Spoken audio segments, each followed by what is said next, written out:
নেতৃত্ব দিয়ে silver সার্ফারকে black হোলের ফাঁদে আটকে ফেলে। ফলে সে থেমে যায় এবং তারা ফিরে যেতে পারে। কিছুক্ষণ পর মহাকাশে সুসান একটি পুত্র সন্তানের জন্ম দেয়, যার নাম রাখা হয় ফ্রাঙ্কলিন। পৃথিবীতে ফিরে ফ্যান্টাস্টিক ফোর একটি সংবাদ সম্মেলনে প্রকাশ্যে স্বীকার করে তারা গ্যালাক্টাসকে পরাজিত করতে ব্যর্থ হয়েছে। রিড ব্যাখ্যা করে, গ্যালাক্টাস তাদের একটি বিকল্প প্রস্তাব দিয়েছিল। পৃথিবীকে রক্ষা করতে হলে তাদের সন্তানকে গ্যালাক্টাসের নিকট উৎসর্গ করতে হবে। কিন্তু ফ্যান্টাস্টিক ফোর সেই প্রস্তাব প্রত্যাখ্যান করে। এই সিদ্ধান্তে সাধারণ মানুষ ক্রুদ্ধ হয়ে ফ্যান্টাস্টিক ফোরের বিরুদ্ধে চলে যায়, তাদের বিশ্বাসঘাতক বলে অভিযুক্ত করে। এদিকে সিলভার সার্ফার গ্যালাক্টাসকে বোঝানোর চেষ্টা করে একটি শিশুর প্রতি প্রতিশোধ নেওয়া খুবই নিষ্ঠুর হবে, কিন্তু গ্যালাক্টাস তাকে এ বিষয়ে কথা বলার জন্য তিরস্কার করে।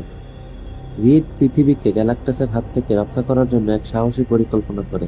পৃথিবীকে তার আবিষ্কার করা যন্ত্র ব্যবহার করে অন্য এক মহাবিশ্বে টেলিপোর্ট করে গ্যালাক্টাসের আক্রমণ থেকে বাঁচানো।